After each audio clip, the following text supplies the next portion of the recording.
What's up, Flannelverse? It is time. Monday Night Football is here. We've got the Texans at the Cowboys. Should be a game. I don't know if it'll be a fun game. It could be a fun game. I think that there should be some fun things in this game. We do have inactives out. We have some fun developments with the Cowboys receiving core that I will be certainly changing the way I play as a result, but also really good chance that they don't actually impact the optimal lineup one bit. But we'll talk about those a little bit. While you're coming in, please do like the video, subscribe to the YouTube channel. I'm trying to get to 5,000 subscribers by the end of the NFL season. Have a long way to go, nearly 1,300 more subscribers needed by the end of the NFL season. So would appreciate that.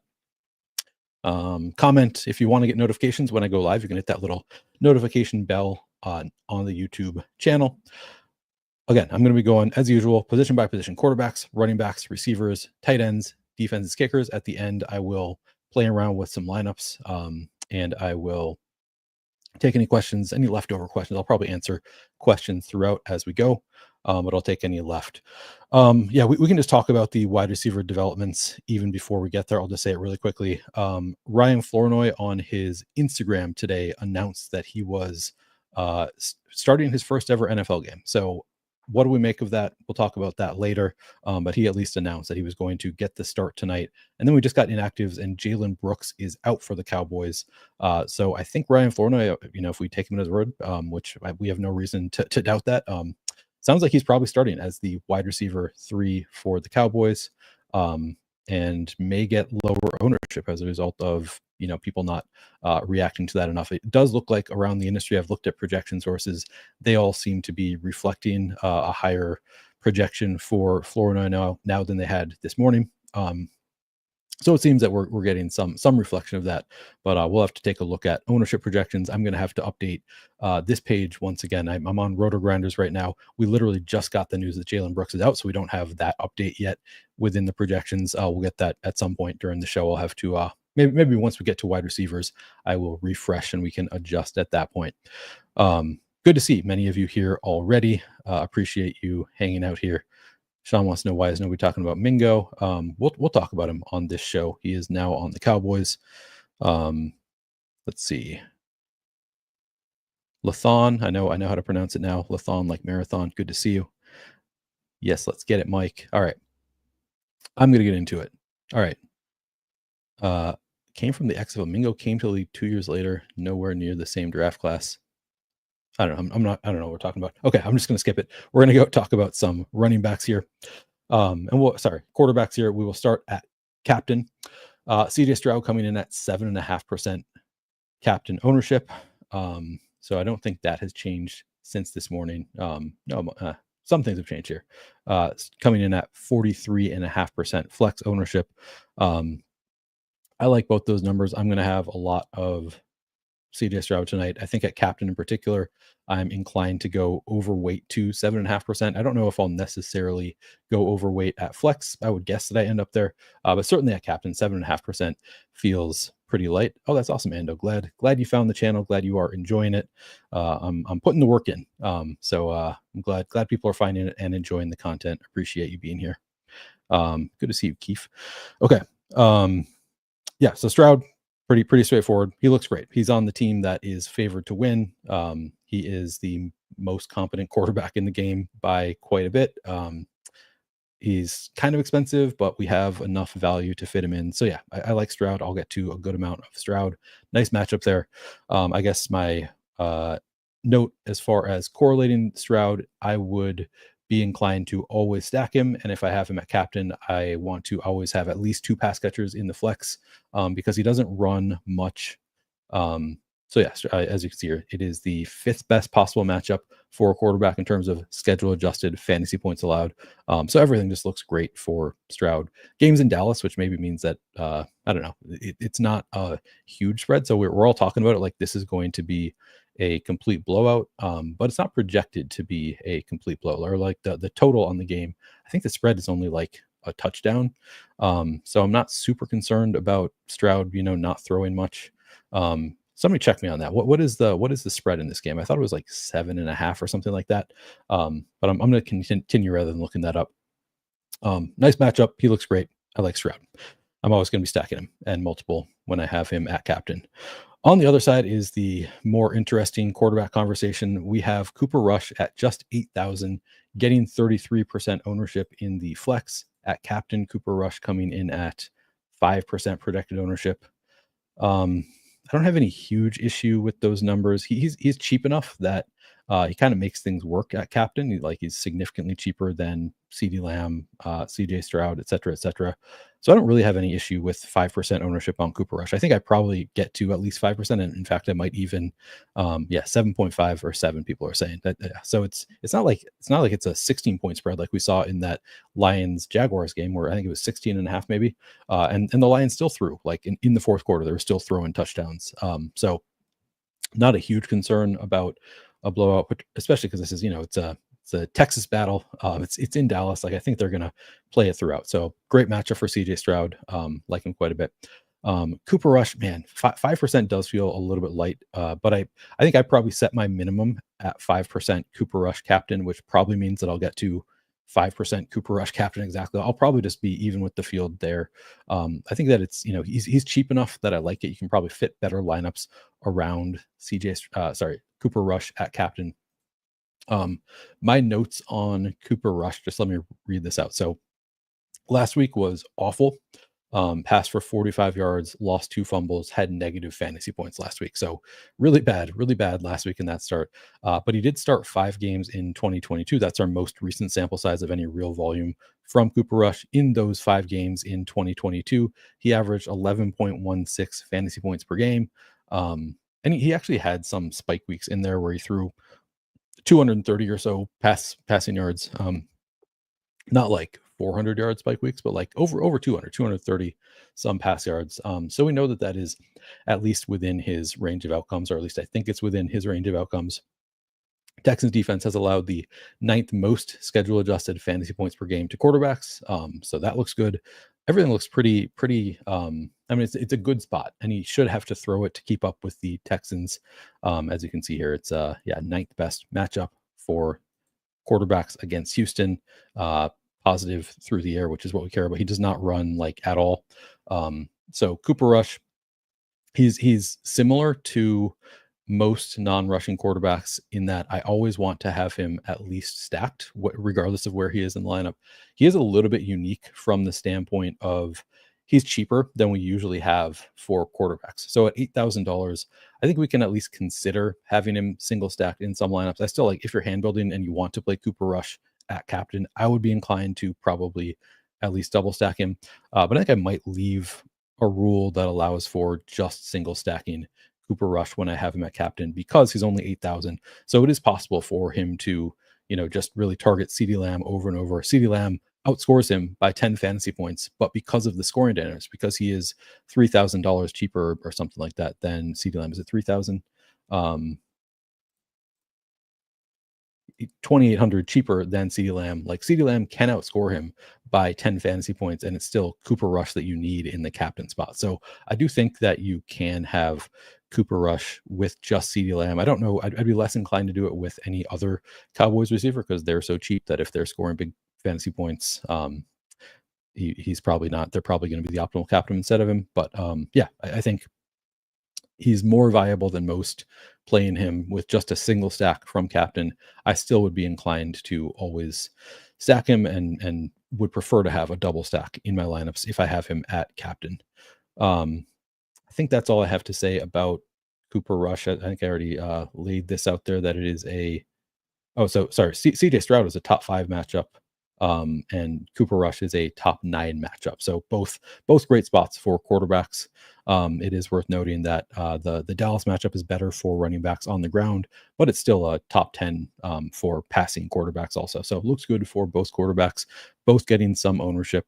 This is not a place where I think I'm going to define my slate with the quarterbacks. I think I will be overweight to CJ Stroud in the captain spot, but other than that, it's kind of a lot of I'm kind of eating it, just like doing exactly what the field is doing approximately.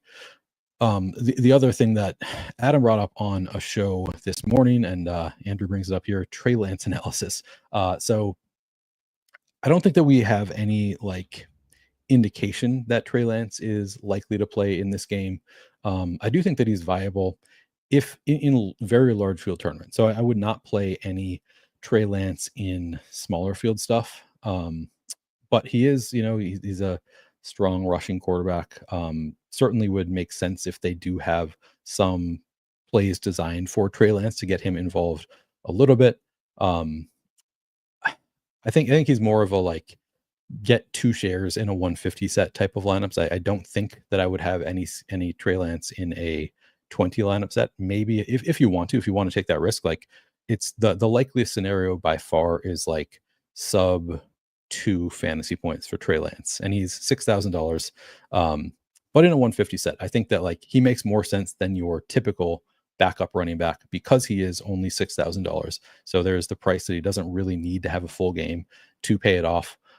He's playing behind Cooper Rush, so like it doesn't need to be an injury to the starting quarterback for Trey Lance to get in there. I do think that it is he's like he could just get in there because Cooper Rush is very bad. Like that's well within the range of outcomes that Cooper Rush throws 2 interceptions in the first half, and they're just like, screw it, let's try out Trey Lance. So I do think he's like viable, but I don't think he's like an extremely he's not somebody that I would have in a small field contest. He's not somebody that I think I will intend to have in a I'm probably not going to have time to sort this out, but like if I'm just making 20 lineups, I probably don't have Trey Lance. I think in a 150 set, it makes sense to have 3 or 4 shares, something like that. Not a ton. Tank the Shy Guy asks, what does Lance need to be optimal? 14 to 16 really depends on how the game goes. Like we've seen, there was a slate, and I remember it well because I faded Dalton Kincaid on a showdown slate because he was 7,200. I thought like it's going to take him too much to pay this off. He doesn't have that good of a role. He had less than 10 fantasy points, and he was optimal. So it can happen when with 6,000, you could have sub 10 fantasy points and be optimal depending on how the game goes. But more often he probably needs like 12 to 14, something like that at the very least. So yeah, I think he's like more viable than your classic backup quarterback, but not somebody that's like a huge priority for me. I think in most cases, we're not going to see Trey Lance, or we're not going to see more than like a couple like design touches for Trey Lance, and very possible that we just see 0. So when you're playing Trey Lance, you're kind of accepting like this is money that I'm throwing away most likely, but you're kind of lottery ticket, and we still have the injury out even if they don't plan on playing him much. Okay. Einsteinium says Rico captain for all the monies, no issue with that. What's up, easy bets? All right. I can't catch all of this. All right. Yeah, Todd, I at the start of the show mentioned Flournoy is active and also announced on Instagram that he is starting to his first ever career start. So should get some run for Flournoy today. Okay. We've already done quarterbacks. Let's move on to running backs. Is that good enough on Lance? Like I don't have that much to say because we don't have any reason like to think that he's going to start other than it's Cooper Rush right in front of him, and might have a really short leash after how bad he was last week. So I guess that makes it a little bit more likely, just given how bad he was last week. I'm forgetting that he actually was did play last week. So they already do have the 1 week sample of him being terrible. Like it would have surprised me if Lance came in the first start for Cooper Rush, if they just like immediately made the decision. But since we already have such a bad week from Cooper Rush, it does make it a little bit more likely. So maybe I'm underselling the odds a little bit, but still, like it's clearly like a dog to happen by quite a bit.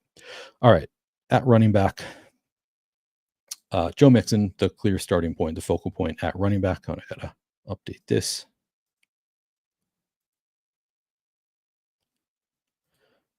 Okay, Joe Mixon has the best projection on the slate, 21.5 fantasy points at 11,000. Let me see if this. Should I reset this?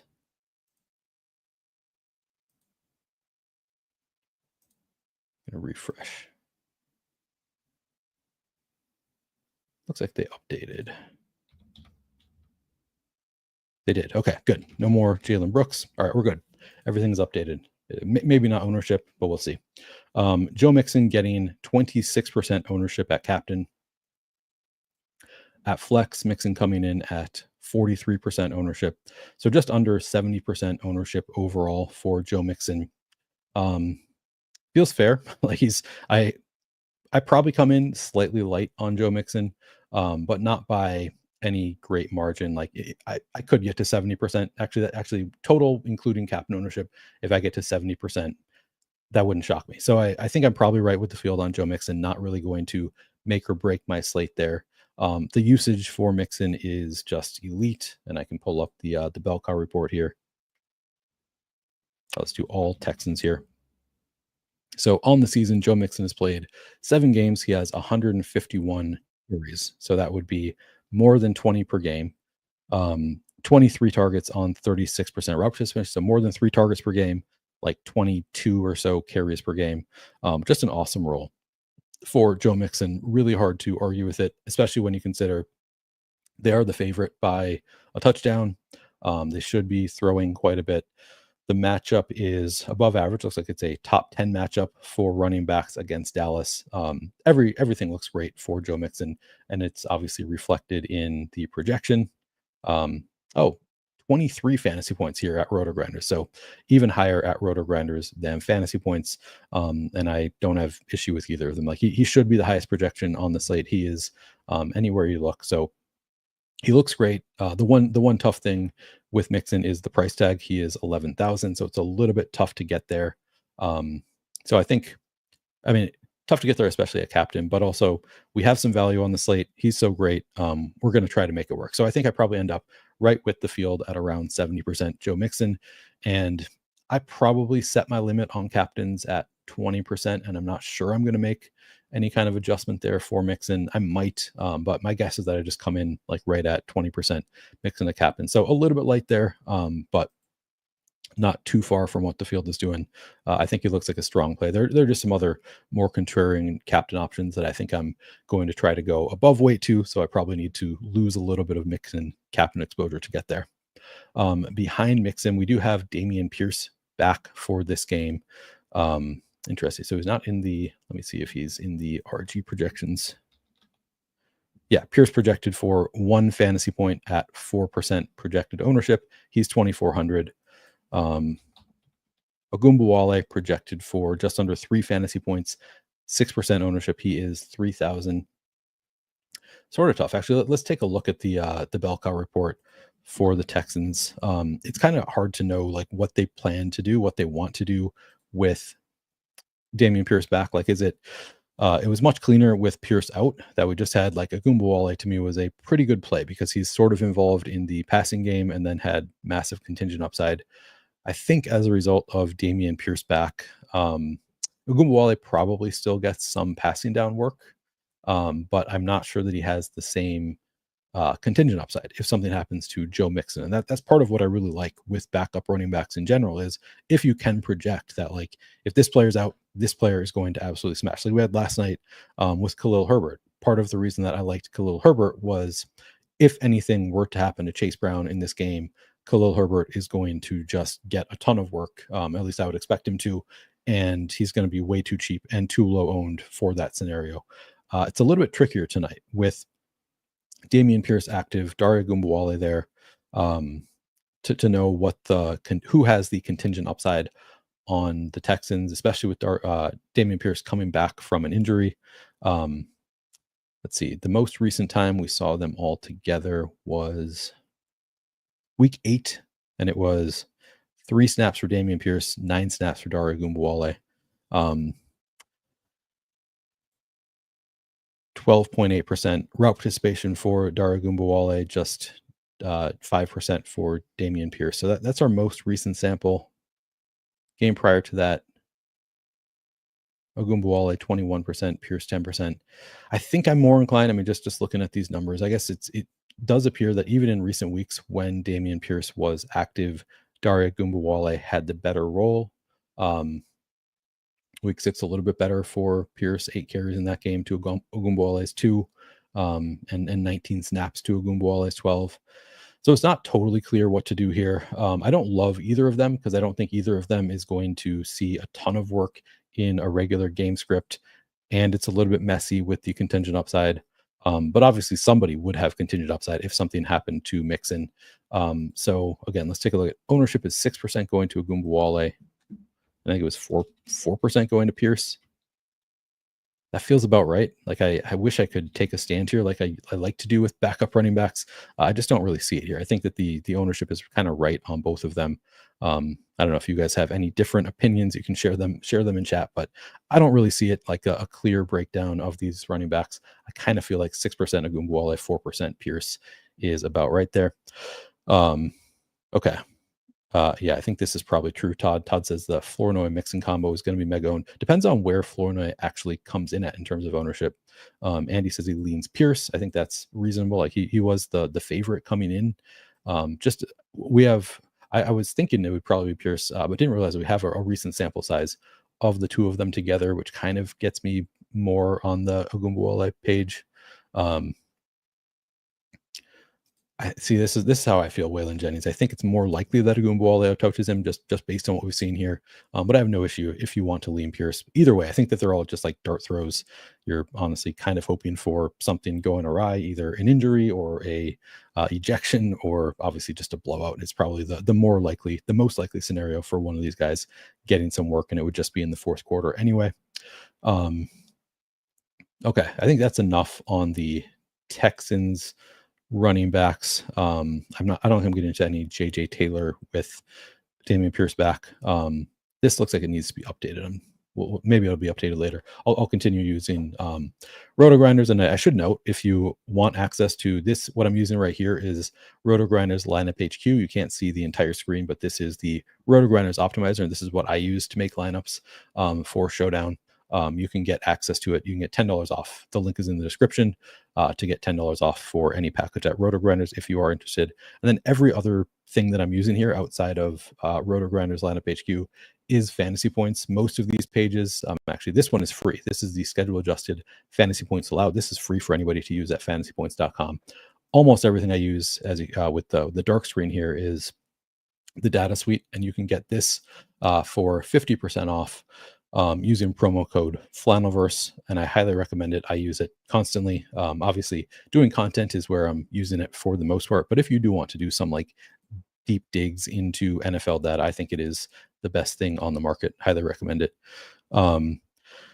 Big Deal asks Neil, how many lineups do you normally play on Monday Night Football?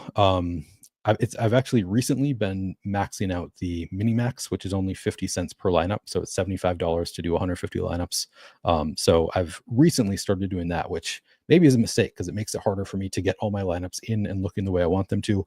I previously, early in the year, I was doing like 30 to 35 per Monday Night Football slate. But since it is cheap and I am a 150 maxer at heart, I've started doing like 170 or so lineups, something like that, or 180, because I do the 20 max and then I do like 10 in the big lotto also. So tonight I'm playing 180, but most of them are just 50 cents per lineup. All right. Other side of the game, we have Rico Dowdle, Zeke Elliott. We do not have Hunter Lipke. We do have Deuce Vaughn active. And let's take a look at those projections. So I'll start with Dowdle. Dowdle's the one that I would consider playing a captain. Probably not playing anybody else of the Cowboys running backs at captain. Dowdle coming in at 8% ownership at captain. Dowdle coming in at 33% at flex. I think he's a strong option at both. Like getting 41% total ownership. That seems like a fair number for Dowdle. It's not a great spot. Kind of a tough matchup with Houston. As we can see here in terms of schedule adjusted fantasy points allowed, it is a bottom 6 matchup by this metric. So not the best spot in the world for Dowdle. He has had reasonable, pretty strong usage in recent weeks. I wrote this up in my article on fantasy points, which I do every Monday night, for every Monday night, Thursday night, and Sunday night slate. I write up an article on the slate for fantasy points. And here's what I wrote up about Rico Dowdle. Over the past 2 weeks, he has 24 carries and 9 targets on 42.5% route participation. So that's 12 carries per game and 4.5 targets per game over the past couple weeks. So, good role, pretty strong role, not like amazing. He's no Joe Mixon in terms of his role on the team, but good enough role. We do have really positive coach speak coming out this week. Mike McCarthy, head coach of the Cowboys, per the Coach Speak Index Discord, said this week, you got to get him the ball. That's my focus. Just continue to get him opportunities. He's the lead back. Rico needs to touch the ball. So that's pretty promising. Coach Speak, they've said it before, though. Like, this isn't the first time this year they've said we need to run more. We need to get Rico Dowdle the ball more. They've said this before, so I don't want to read too much into it, but it would make sense with Cooper Rush at quarterback that they want to establish the run rather than passing a lot. So I think he's going to have high usage here. I think my guess on the Roto-Grinders expert survey, my hot take is that he's going to have 25 plus touches on the day or something like that. Again, that's just me making a hot take for the sake of trying to find a hot take, but I think it's at least within the realm of possibility that he does get 25 plus touches here because they want to keep the ball on the ground. So when you factor in that being within the range of outcomes, which I think it is, I really like him. I think I probably go a little bit overweight on 8% at captain. And in the flex, I'm probably neutral with the field. I might even be a little bit light with the field, like just try to get to around 40% overall, but maybe my split is 10% captain, 30% flex, something like that. Like, I don't think I'm taking any huge stand on Rico Dowdle. I think he looks good. The matchup does scare me enough that I don't want to be like jamming him into 60-70% of my lineups. Antoine says lock Dowdle. Some positive speak here for Dowdle. I mean, the coach speak is awesome. I do like Dowdle. I don't think I'm going to I'm not playing him like Mixon, clearly. Strongest conviction for game script. I mean, I think the likeliest game script is just that the Texans get up quite a bit, and that it's Joe Mixon a lot in the second half, and the Cowboys are trying to throw. Like, I think that's the chalk build. I think everybody kind of is going to assume it's going to be played that way. Not necessarily my favorite way to build the same way as everybody else, but I think that is the strongest, the most likely game script is high scoring. The Texans scoring a lot early on. The Cowboys maybe struggle to score, but maybe they're able to do something later on in the game. But yeah, I think the likeliest scenario is Texans get up and they're up by, at least a touchdown by half would be my guess. Okay, so outside of Dowdle looks great. Obviously, the coach speak is great. Zeke, 2,600, did actually have more of a role last week than I thought he had. And I don't want to take too much from Zeke as a result of the coach speak. As we see here, last week he still had 6 of the 12 running back carries for the Cowboys. So he had a third of the carries. He didn't completely go away in the way that some of us hope that he will. Also ran 3 routes in that game, 9% route participation. Didn't see a target in that game. He did have a carry at the goal line, if I remember him correctly. I think it was last week when he had a goal line carry, and it was super obnoxious, and he fumbled it, and it was karma for those of us who really wanted Dowdle to score a touchdown. I think that was last week, maybe it was 2 weeks ago. But regardless, he's still involved. They still will just give Zeke the ball at the goal line, which is super frustrating. Hopefully that goes away. We did get, I think this is the first time that McCarthy has specifically said that Rico is their lead back. It's kind of maybe just confirming what we already knew from what we've seen from the usage, but it's the first time we've heard him say it. And they're saying specifically now, we need to get Rico the ball more. They're not saying we need to run it more. They're saying we need to get Rico the ball more. So I'm hopeful that Rico takes on more of that role. But Zeke still had 6 carries last week. I think the possibility that they do just run the ball more here, again, trying to keep the ball out of CJ Stroud's hands. They're more likely to be able to be competitive in this game if they slow it down, if it's not a super high scoring game. Because if it's a high scoring game, the Texans are just a better team. So they really should want to slow the game down. So they might try to keep it on the ground more, and they have Cooper Rush at quarterback. So a lot of reasons for the Cowboys to want to keep the ball on the ground. So it is possible that we end up seeing just a bigger pie overall for the running backs. And if it is 2/3 Rico Dowdle, 1/3 Zeke Elliott, both would look pretty good. If we, we'd have to double the pie from last week to get to 24 carries from Dowdle, 12 for Zeke. But that's within the realm of possibilities. I think that they do just try to hammer it on the ground. The downside is it's not a great matchup, but I think Zeke is certainly playable at, 2,400, 2,600? 2,600, coming in at 15% ownership feels kind of fair to me. That doesn't seem like an egregious number. I think I probably just eat it. I'm probably right with the field on Zeke, and I recognize that I'm saying that about a lot of players. We talked about that on this morning show, and I know somebody said it last night that I like everybody. So that is tough. But that's how I approach slates today. I try to, if I don't have like a strong stand relative to the field, which in 2024 the field is really good, they're going to get most things right. So I, for the most part, am matching the field if I don't have a strong take, and then trying to be well under or well over on the few spots that I do feel strongly about. And so far, we have not really hit any spots that I feel super strongly about. It's mostly spots that I'm going to be close to the field, but we'll see. Allrat asks, can you tell me if Jalen Brooks is out? Yes, he is. Jalen Brooks is confirmed out. Rohan says, was Zeke mostly in garbage time? I don't believe so. Let me take a look.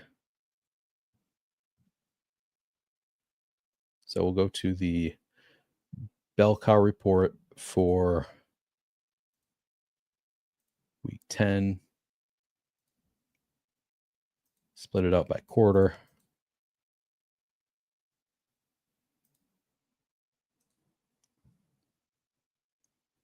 Take a quick look.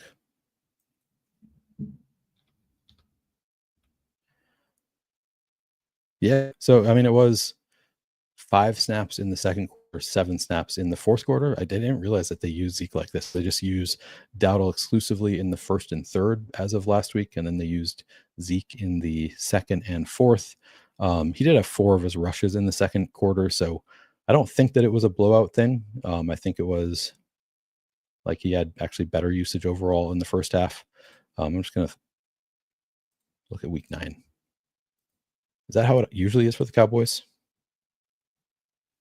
Oh, he didn't play. That's right. He was a healthy scratch. Week 8.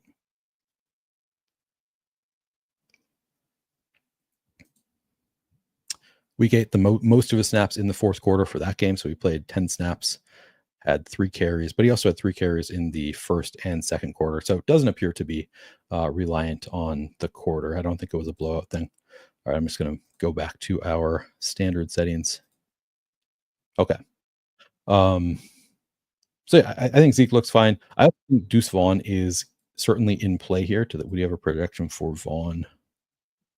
Yeah. All right. Let me refresh this stuff because we should have an update by now.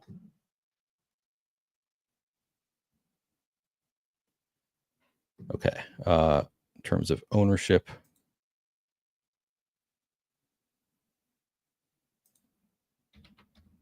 Vaughn. Okay, now Vaughn up to 11% projected ownership. I was hoping that it was going to stick at that, like virtually zero ownership. 11% seems pretty fine for Deuce Vaughn. It's tough because we haven't really seen much from Vaughn this year. Just bring up Vaughn's game log.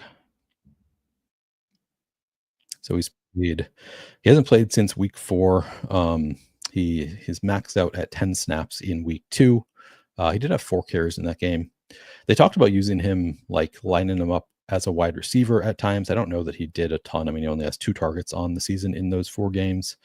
He's sort of interesting just because he is 400 and is he 400? Yeah, 400 and a speedster.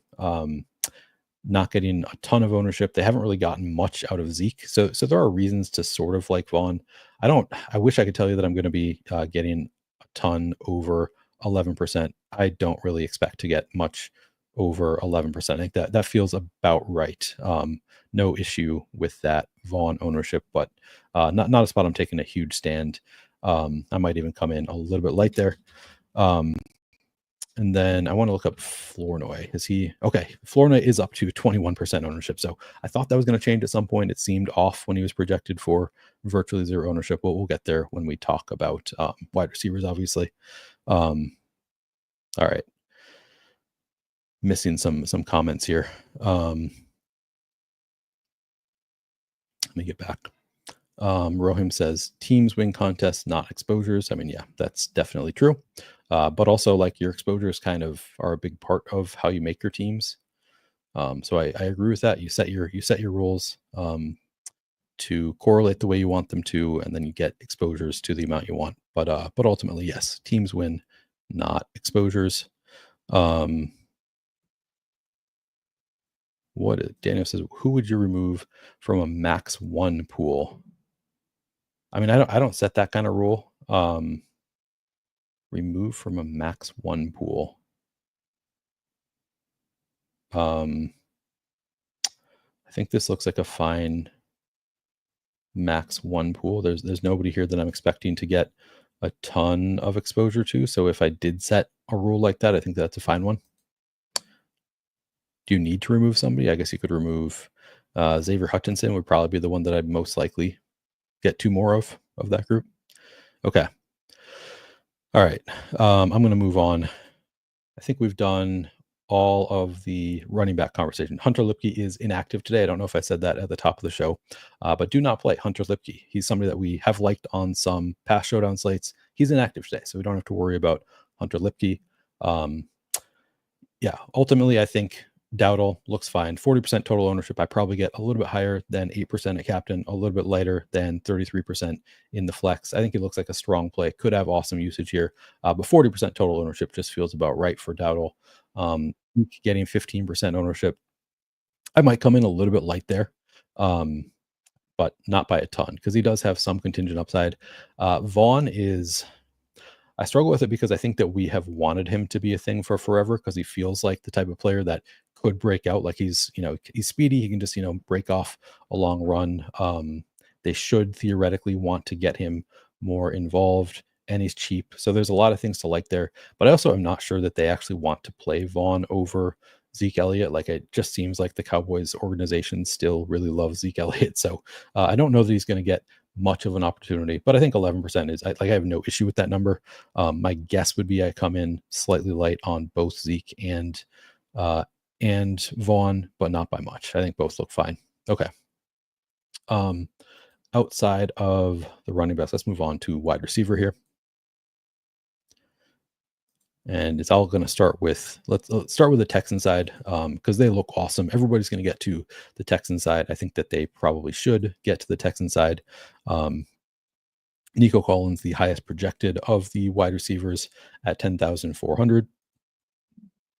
Going to get some ownership though. 38% projected ownership in the flex for Nico Collins. 16% at captain. I think I'm inclined to come over those numbers. Like that's total of 54%. Yeah, I think I would be again. I'm probably going to set my map at 20%, so I'll get a little bit light on Joe Mixon and probably a little bit heavier on Nico Collins as a result. I think 16% looks pretty strong. 20% is Zach Captain, by the way, to be clear. 16%, I don't have any huge issue with it. I think I'd be more inclined to play more than that rather than less. And then 38% in the flex, I think is also a number that I would like to get above. Just debating all the other pricey options, like who would I forego in order to get more Nico Collins? Probably CeeDee a little bit. I probably get a little bit later on CeeDee to get to more Nico Collins. Yeah, so I think I can come in a little bit higher than the total ownership on Nico Collins, which is coming in at what, like 54%. I probably get to more than 54% Nico Collins. I think he looks awesome. Obviously, it's a lot of ownership going there, but I think it's warranted. Like every indication is that he's a full go. He looks like one of the best wide receivers in the NFL. He's in a great spot. There's really not anything to dislike about Nico Collins, except the ownership, and the ownership honestly looks fine to even a little bit light to me. So yeah, Nico Collins, I like quite a bit. But my favorite play of the slate is the wide receiver 2 for the Texans, that being Tank Dell. 25.5% projected ownership in the flex. At captain, Tank Dell coming in at 4.6% ownership. I'm going to be above both of those numbers. I'm going to be at least double. Like I think I'll set a minimum for Tank Dell at captain of 10%. We haven't really seen it yet this year from Tank Dell. Like I think his highest fantasy output is like 18 fantasy points in a game. He's been pretty disappointing. He was shot in the offseason. So like that's tough to recover from. It's gonna take some time. I'm still hopeful that he's going to continue to get better. I did look at it earlier today, and he hasn't really improved in terms of like yards per route run. It was his yards per route run last year was 2.4, which is elite. This year it's 1.4, which is like meh, like pretty meh output so far this year. Um, but he's back in the same role that he was in last year, with Stephon Diggs out for the year. Um, he had a lot of success in this role last year. I'm still hopeful that maybe towards the end of the year we see an improvement in his efficiency numbers as he does recover, get healthier and healthier throughout the year. And it's a great spot against the Cowboys. And obviously it's a single game slate and it's cheaper than Nico Collins. So and especially a captain, just getting low ownership for a player that has always had just like huge, like big play. I think that Tank Dell looks like an awesome play at sub 5% ownership. Like I said, probably 10% minimum on Tank Dell for me. And I think I'm going to be above, like significantly above 25% in the flex as well. Probably get to at least 35-40% there. So I will be taking a big stand on Tank Dell, one of my bigger stands on the slate. Just looks pretty great here. Outside of Collins and Dell, it is a little bit of a messy situation. I'll tell you what my read on the situation is and what I want to do with it. So, so first of all, I'll read off the projections, the ownership. John Mechie coming in he's 4,000, coming in with a projection of 3.8. Robert Woods, 2,800, projecting for 2.6. Xavier Hutchinson, 3,400, projecting for 1.6. This is at fantasy points. Now we'll also look at Roto Grinders because I believe they have somewhat different projections. So Roto Grinders has it. Let me sort by projection here. John Mechie projected for 3.3, 9% ownership. They also do ownership projections here. Robert Woods projected for 1.5, 5% ownership. Xavier Hutchinson projected for 3% ownership. So my lean, like my preference, once again, is John Mechie. Like he is getting the most ownership, so it's kind of a bummer to see the field is right there with John Mechie also, but still 9% ownership feels a bit light to me. I think I'm going to be above weight to 9%, even up at 4,000. You know, he's not dirt cheap. But my read on the situation is that he is the most likely to just take over like a majority of that wide receiver 3 role. It's been a rotation here. Like we haven't really seen anybody break away as this is target share. Let me look at so here is the route share report for the Texans. So we've seen without Nico Collins the past couple of weeks. It's been so no Collins, no Dell. Last week we had no Collins, no Diggs. Dell was there. Xavier Hutchinson ran 79% of the routes. John Mechie 63% of the routes. Robert Woods just 26% of the routes. So I kind of think we can probably stop worrying about Robert Woods now that we have Nico Collins back. I think he's the one that is most likely to go away. Still not a guarantee. Like he is still the veteran receiver. Maybe they like him a lot, but he's gotten the fewest routes of the 3 each past 2 weeks. So then from there, it's Xavier Hutchinson or John Mechie, and Xavier Hutchinson did have has had better route participation pretty consistently. I mean, look at the past several weeks, like very consistently, he's had the higher route participation than John Mechie every week. But we did see John Mechie, he's just been more efficient than Xavier Hutchinson in recent weeks, like in terms of the target share has been better for John Mechie when he is out there. He's a better target earner than John Mechie. He had better pedigree coming into the NFL, and we've seen that on the field. And on top of all of that, we have John Mechie has just played a closer role to what Diggs's role has been for the team. So I'll just bring up for the season. No, that's not the right other tab. Diggs is running more from the slot. So on the season, Stephon Diggs, 53% route participation. Robert Woods is actually the second at 46.7, but again, he hasn't really played much recently, so I don't think he's a huge obstacle. And then John Mechie running the third most from the slot on the team. Hutchinson then 15% behind. So kind of a big gap between Mechie and Hutchinson in terms of route participation. So I think it's likely that John Mechie slots in as the like number one slot receiver. Probably not full time. I don't think he's going to be like the far and away number three receiver, but I think he's probably the best of the tertiary options, and I think he probably does lead the group in route participation and likely targets also. So John Mechie is a player that I'm going to take a light stand on that. Like he's 9% projected ownership. I probably want to get to 20% or so. I think it looks like a really strong option. So I'm going to try to get to a fair amount of John Mechie. Outside of Mechie, I think the rest kind of dart throws. I think if you want to play some Robert Woods and just hope that he binks a touchdown, I think that's fine. I think Woods is playable at 5% ownership. I think Hutchinson is playable. Again, Hutchinson still has that possibility. He has been the one who has been running the most routes. So if you wanted to make the case, like if you think it is Hutchinson who's going to take over that role, like he can play from the slot. I think that's a case that you could make. But for me, it comes down to like Mechie has been earning more targets. And also just last week, we saw him 6 targets last week. He caught 5 of them for 74 yards and a touchdown. He's just been good with the opportunities he's had in recent weeks. So my preference is Mechie. Again, if you wanted to go to Xavier Hutchinson or even Robert Woods, I think they're like viable, but really Mechie is the one that I'm taking a stand on, trying to get above weight to the field. Um, Yeah, Hutchinson is also Nico's backup, goes to Mechie out of the slot. Yeah, exactly. So now we have Nico back. Yeah, so that's exactly why I think that it's going to be uh, still Mechie getting the better role here. Okay. That's true, Brandon. Although were those remind me, were those games where the other receivers were active? I thought he did better when somebody was missing, like when Dell missed time last year, but I'm not sure. All right. Um, so that's it, I think, for the Texans receivers. Let me refresh this and see if they have updated. They're not as focused on DFS, so I'm not sure if they will update the projections for somebody like Ryan Flournoy for a very minimal update in projection. But let's see.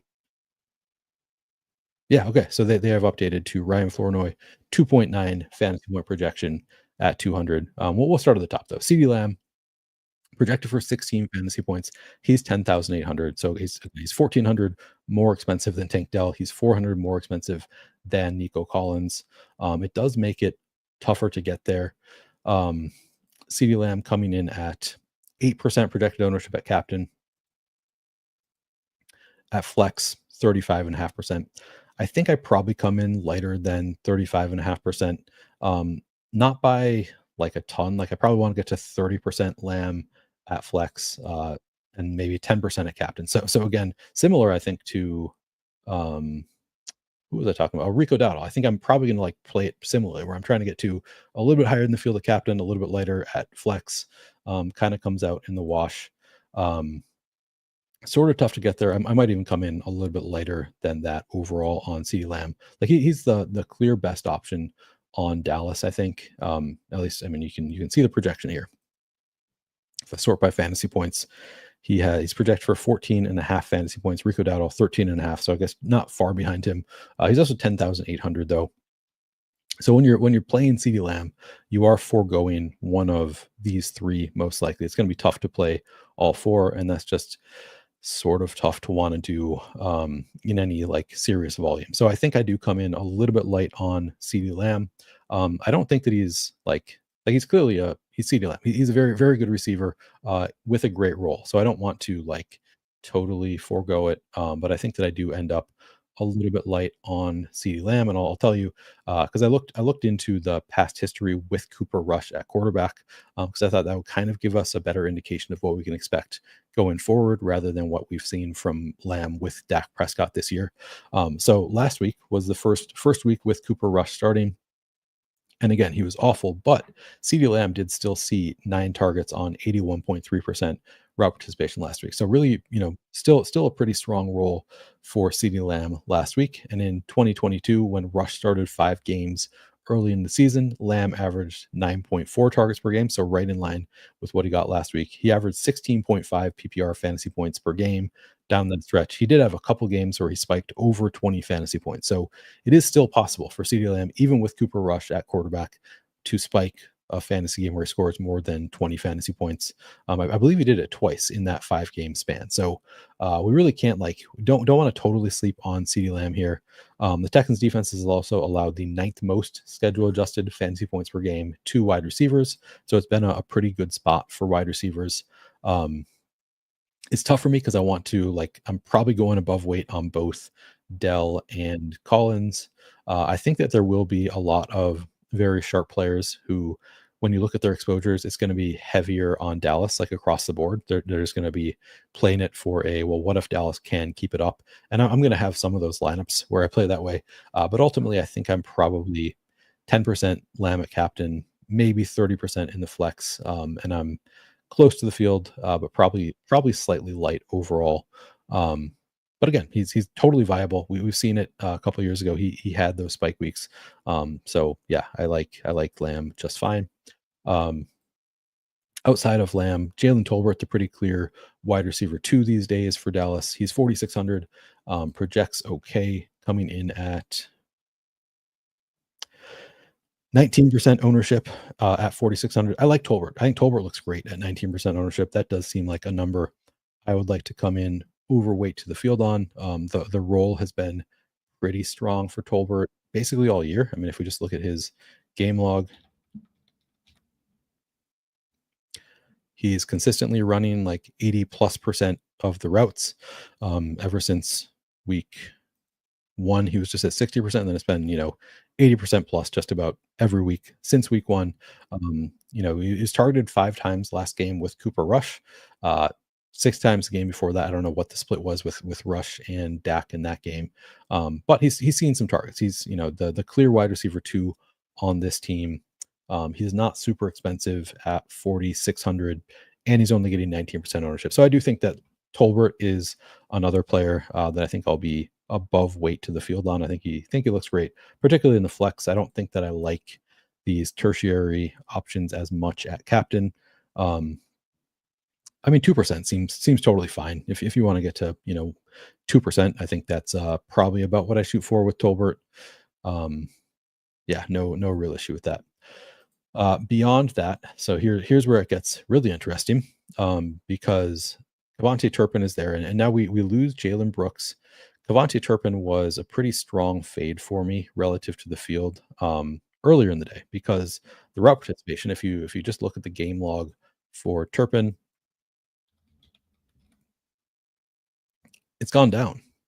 Each of the past 4 weeks it's gone from, or I guess each of the past 3 weeks it's gone down from 43% in week 6. And then they had the week 7 bye. And since the bye, he's seen 30% down to 24%, down to 19%. Somebody on the show earlier today asked, do I think that he's going to have some designed looks? And as Adam responded, it's like, well, he might only see design looks. That might be the only touches that Turpin gets today. Ultimately, I think actually before I say this, let me take a look at the ownership now on Turpin, because that's obviously a big factor in how much I want to get to. So at flex,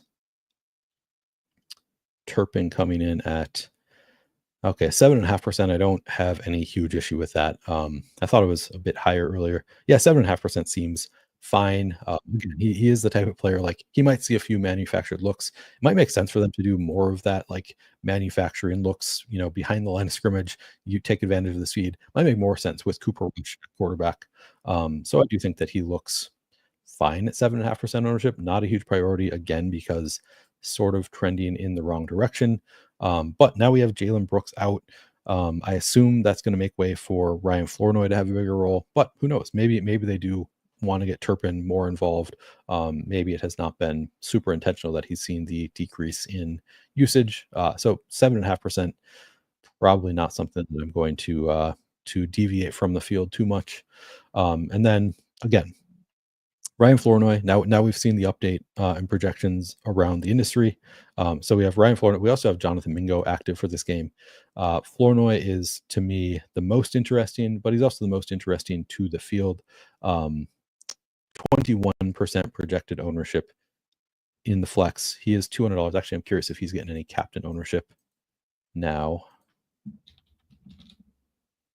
2% projected captain ownership because he's only $300 in the captain spot, so you can do basically whatever you want with the rest of your lineup if you play Flournoy at captain. I don't take any huge issue with that. Man, 21% projected ownership is tough. I really wanted him to be 5%, and I was going to jam Flournoy. I don't think I can do it with only with 21% of the field getting there. I'm not expecting Flournoy to have like some awesome role. What do you need from him? Like maybe you only need 5 or 6 fantasy points. Like we saw last night with Yoshivas had like 7 fantasy points, and he was more expensive than Flournoy, and he was in the winning lineup. And this could be a game where we don't see a ton of fantasy points. So 21%. Yeah, I don't think I'm deviating too much. I think I'm probably just right with the field there at 21%. I was really hoping he would come in lower owned and I'd be able to take a huge stand on Florida. But that's honestly that's a lot of ownership for I think still splitting that wide receiver 3 role. Like I think we still have clearly CeeDee Lamb and Jalen Tolbert ahead of him, and then he's probably fighting with Mingo and Jalen Brooks for playing time. Tank says 1 catch pays off for Flournoy. I mean, define pays off. Like if it's 1 catch for 10 yards, he's probably not optimal. He could be at 200. But my guess is if he is optimal with just 2 fantasy points or 3 fantasy points, it's probably going to be in a lineup that's duped a million times because he's going to be optimal because of the price savings rather than the score. So it's going to be your, kind of in lineups that have all of the pay up guys. So it's going to be a lineup that, like, if he's optimal at that with a low score, it'll be in a lineup that's with a lot of the really high price guys, and everybody's funneled to that same exact build. So you're right that like it could pay off and it could be optimal, but that would also be a lineup that probably is going to be duped a ton. So that would be my concern. I probably wouldn't want him in a lineup. Like if you told me he scores fewer than 5 fantasy points, I would want 0. Obviously, if you told me he scores 8+ fantasy points, I would have him in every lineup. I think 21% probably just about right for Flournoy. Where do we have Mingo at in terms of ownership? Because Mingo is the one. Somebody said earlier, why is nobody talking about Mingo? It's because we haven't seen him yet on Dallas. We have no idea what their intentions are with Mingo. He's also 3,200, so $3,000 more expensive than Flournoy. Flournoy is saying that he's getting the start, so he like kind of the assumption would be that he's also going to get more playing time than Mingo. So that's why we're not talking as much about Mingo. Probably still getting acclimated to the team too. 5% ownership is pretty nice number for Mingo. Like I think that I might try to get above that, get a little bit of leverage on Flournoy from that perspective, and then hope that it is kind of more of a split than we're expecting. But he's expensive. I don't think he's particularly good. Maybe he might prove us completely wrong. He's been playing with Bryce Young, so he might actually be better than I'm giving him credit for. But 5%, I don't know. I probably just eat that. I don't know that I really try to take any huge stand on Mingo. That seems about right. I think that's it for receivers. Yeah, that's it for receivers. So let's move on and talk about the tight ends. All right. And I'll check in on comments before I move on. Trying to get freaky on my lineups. All right. Good. You should. Let's get freaky. Let's make some weird lineups. Thank you, David. Appreciate that. Yeah, please do like the video. Subscribe, of course. That's the biggest thing is I would love it if you subscribe to the channel. Brandon asks, what's the biggest edge on the slate? I mean, I'm hoping that it's Tank Dell. Like that's the one that I'm really pressing on is the Tank Dell not getting enough ownership. I'm going to be taking a ton of Tank Dell. Yeah, I think Tank Dell probably the answer for me. And then John Mechie, a bigger stand for me, which I don't feel as good about, but I think it's a logical stand at least. It makes sense to me, so I'm going to be doing that. Unfortunately, like Joe Mixon can't be a stand because everybody's playing him, or an edge if everybody's going to be getting there. Okay, let's go. Let's move on to tight ends. Oh, all right. Let me refresh this. Actually, I'll just go to Roto Grinders. We can talk about them here. So we'll start with actually, I don't know who projects better. Jake Ferguson projects the best of the tight ends, projecting for 9 fantasy points, getting 27% projected ownership for Ferguson at 5,800. At captain, we have some ownership coming to Ferguson, 4% projected ownership coming in at captain for Ferguson. So just over 30% total ownership. No issue with that. He's 5,800. If I had to guess, I would guess I come in underweight to that. I don't know. I don't feel that strongly. So last week we saw with Cooper Rush, first game with Cooper Rush, 4 targets on 71.9% route participation. On the season, he does have the second most targets on the team, 55 targets on 72% route participation. Not the best spot against the Texans. They've allowed the 5th fewest schedule adjusted fantasy points per game to tight ends. So I think I probably come in a little bit light on Ferguson, but not by, why am I on Mingo there, Neil? But not on any kind of huge number. Okay. Why I totally misread that. Why you like Mingo? Yeah, I think Mingo seems fine. Biggest edge can be Lance, and it fucking sucks. I agree. That would be the worst, but maybe just play a couple shares in case that happens. Yeah, so I think Ferguson looks fine. My guess is I come in a little bit light to 30% Ferguson because there are other spots I like a little bit better. But I have no real issue with it. I think he looks okay. Should see 5 or so targets. If he scores a touchdown, he might get there. But ultimately, like I said, I think I probably come in just a little bit light because I don't think he's going to get there without a touchdown. Like he has not had tons of huge target share games.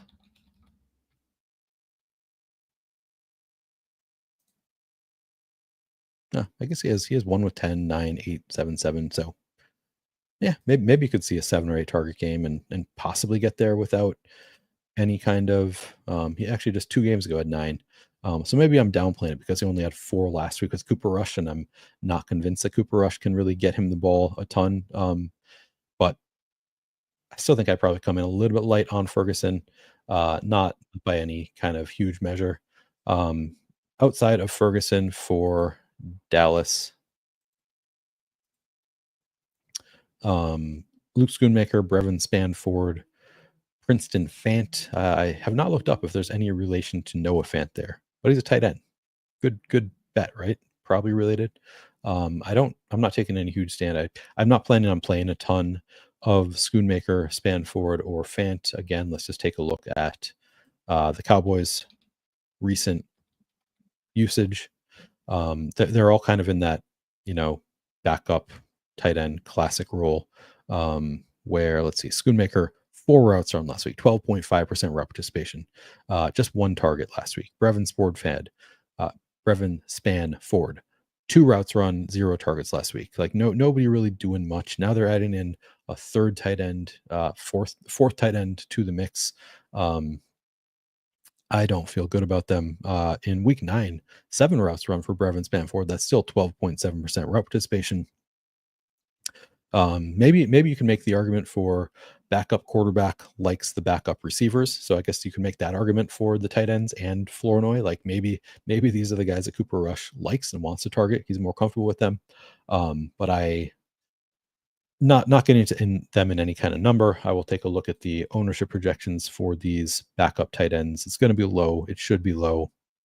I'm probably just 4.5% going to Schoonmaker, Spanford 2%, Princeton Fant projected for 0% ownership. Fant is 200 as is Spanford. I don't really see much separating them. Probably my favorite would be Schoonmaker. He's also the most expensive and getting the most ownership. And I only say that because we've actually seen him get a little bit of usage on the Cowboys in the past. We haven't really seen much from Spanford or Princeton Fant in the past. But ultimately, it's a crapshoot. You just want the one who scores a touchdown, and it's really hard to predict who will score a touchdown. I guess let's take a look at on the season end zone targets. Can we get any kind of read here? CeeDee Lamb 8, Jalen Tolbert 5, Jalen Brooks 2. He's out. Kevontae Turpin 2. Spanford does have 1, and Schoonmaker has 1. So they each have no real tiebreaker there. And we haven't really seen Fant. I don't think he's played yet. So, yeah, I can't really make a great guess here as far as let's see, first read, Spanford 4, Schoonmaker 5. There's really nothing separating these guys at all. They're all just crapshoot dart throws. Mix them in if you're playing a 150, if you want to. I don't even think you necessarily need to, but if one of them score a touchdown, you'll probably want them, and they'll probably outscore Ryan Florina if they score a touchdown. On the other side, Dalton Schultz is 5,000. Doesn't project extremely well for 5,000. I really like him for some reason, and I can't quite put my finger on it. I think that I am going to take a stand on Dalton Schultz. It's not a great spot for tight ends relative to other positions. So if you look at sorted by schedule adjusted fantasy points for tight ends, it's a bottom 7 matchup for Dalton Schultz. We do, of course, have the revenge narrative or the remember me narrative, I guess, for Dalton Schultz. That isn't really why I like him. It's because he's only 5,000, and he had a pretty strong role last year. Like, he was pretty solid tight end last year. I think he's just gonna move back into that role. And nobody's really on it. He's not getting a ton of ownership. But I'll read off what I wrote about Dalton Schultz. So in the first 4 weeks of the season, so we had both Stephon Diggs and Nico Collins active. Tank Dell did miss a game in there, but we had both Nico Collins and Stephon Diggs active, just a 10.5% target share for Dalton Schultz in those 4 weeks. Over the past 6 games, Schultz's target share has been 16.1%. Last year, it was 15.7% target share. So kind of he's had more of the role, at least in terms of target share, similar to what he had last year. Last year, Schultz had, let's see, I think I wrote this down somewhere. Yeah. Last year, he had 65 receptions for 715 yards and 6 touchdowns. I don't know, that's pretty appealing to me at just 5,000. If the field isn't going to be on it in any big way, like, I think the Texans should be able to move the ball, and he's just 5,000, and he's presumably their number 3 target. So there is a lot that I like about Dalton Schultz. It doesn't really stand out. Oh, people, I see chat now. Everybody's saying revenge game for Schultz. Yeah, I don't know. It's like there's nothing in terms of projections or sims or anything that is like telling me like you should get on Schultz or what he's done so far this year. Honestly, like he's had, like I said, a better target share in recent weeks than he had in early in the season. But I think just because we have seen that improvement, and we haven't really seen it come to fruition in terms of fantasy points recently. 6 targets, 4 targets the past 3 games. He had a 7 target spike week, 6 targets. I don't know. Like, I think he's 5,000. So he's a little bit cheaper than Ferguson. He's coming in with lower ownership than Ferguson. He's on the better team, who I just think is going to have an easier time moving the ball. So it is kind of a stance I'm taking, is I'm going to be overweight to Dalton Schultz. 25% just feels a little bit light at flex. At captain, we have Dalton Schultz coming in at 4% ownership. So I think I probably get to 40 to 45% Dalton Schultz. Like, I just think, Tank the Shy Guy says, don't think Schultz has hit double digits yet this season. And I just don't think that there's any reason for that. Like, I think that he still has the same amount of talent he had last year. He still has the same target share in recent weeks that he had last year. So I kind of think now we do have Nico Collins returning, and Nico Collins is decidedly better than Stephon Diggs, but he did well last year with Nico Collins there. So I think Dan asked, do you like Schultz more than Mechie? I mean, they're sort of different plays in that Mechie's coming in at sub 10% ownership. I think that Schultz, in like anything that isn't like very large field, I definitely like Schultz better than Mechie. In the largest field contests, I probably like Schultz better than Mechie. Yes, I think I do. But I like Mechie. Like, Mechie's more of a lower owned, closer to being more of a dart throw. But I think he's a little bit better than like a pure dart throw. I think he has a better odds of being a big play. But I think like Schultz is like clearly going to be in play, whereas Mechie's I'm sort of guessing that he's going to have like lead that group of 3 receivers. Whereas Schultz like clearly has a strong role. Beyond Schultz, we do have Cade Stover has had kind of a decent role in recent weeks, projecting for, let's see, 2.9 fantasy points there. In the flex, we have Cade Stover coming in at 7% projected ownership. If you just look at route participation, so just look at the route share, Cade Stover has been pretty consistently 25 to 35% route participation over the past 5 weeks. The targets have been, I think, kind of hit or miss for Stover. Yeah, I mean, not great target share here. Peaks at 8.1% target share, as you kind of expect for a backup tight end. So I think he's like on the scale of backup tight ends. He is better than anybody on the Cowboys, clearly. I think 7% feels about right for Cade Stover. Not a number I'm taking any huge stand on. I'm realizing I'm taking too long, and I need to hurry up here. All right, defense kickers. The field is going to play a lot of the Texans defense, as Cody Main tweeted out earlier. People want to play the Texans against Cooper Rush led offense. I think the Texans are obviously a strong play, but there is some possibility that they just get way steamed out of the building. 21%. If they're 21%, I think that's a totally fine number. Probably don't want any more than that. Cowboys, they're up to 19%. They're 3,600. I think that is totally fine. I think Cowboys, like I want to have probably more than 19% of the Cowboys, but that number's come up that it's not a huge stand for me. Kickers, we have Brandon Aubrey coming in 19% and Kaimi Fairbairn coming in at 22.5%. Those both seem right in line where I want to be. So not taking any major stand there. Let me take a quick look at FanDuel here. I got to get going to make my lineups momentarily. So I'll take a brief look here. I'll just build probably one lineup real quick, and then I'll get out of here. Okay, at FanDuel, Mixon getting 36%. That's massive. I would probably start with Nico Collins, my favorite FanDuel MVP.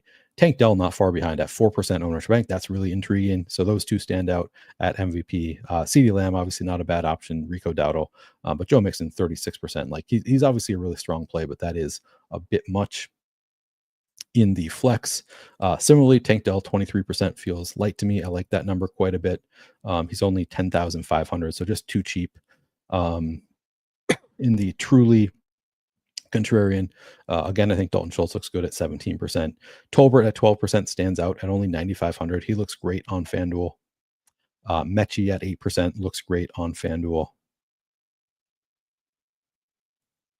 Where do we have Flournoy coming in at 10% on FanDuel? He's 5,500. So he looks pretty good. I think that's a fine number on FanDuel also. For the most part, a lot of the same plays look about the same to me. Nobody's standing out as markedly different on FanDuel. Mingo 4.5% looks okay. Not a huge stand there.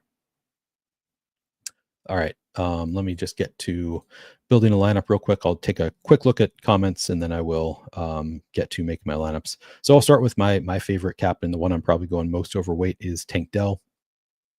I'm going to throw CJ Stroud in there and I'll just go straight to Dalton Schultz. Yeah, I'll go Dalton Schultz instead of Mechie in this one. Now I have 7,000 left per. From the Cowboys side, do I want to go to Flournoy? Do I have Ferguson there? Could I fit Mixon? Let's see. If I put Mixon, okay, now I still have 5,000 left per player. I could go Cowboys defense as my only Cowboys representative. I could do Mechie in here. Maybe now, because I have so many Houston pieces. Dell at captain. I'm going to go Tolbert here.